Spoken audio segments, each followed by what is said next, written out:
Sa ibang balita ay giniit ni retired SPO3 Arturo Las Cañas na umalis siya sa Pilipinas dahil nalaman na raw ang lokasyon ng tinutuluyan niyang safe house. Nitong Sabado, umalis si Las Cañas patungo Singapore at sa isang email sa GMA News, sinabi ng dating pulis na wala siyang tinatakasang kaso at meron pa rin siyang right to travel.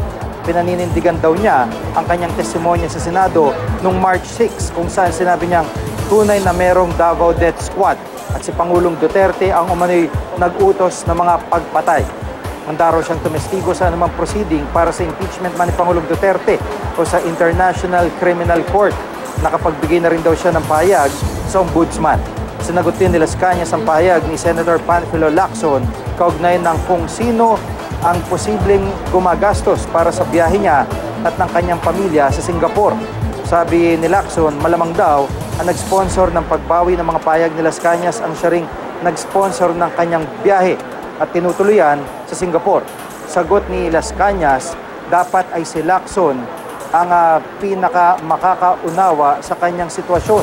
Umalis din daw kasi noon si Lacson sa Pilipinas para sa kanyang kaligtasan.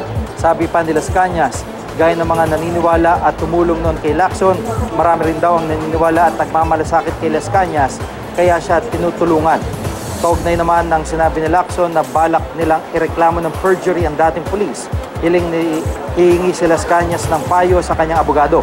Sabi pa ni Las Cañas, sa April 22 siya nakatakdang bumalik sa Pilipinas pero depende pa raw sa sitwasyon.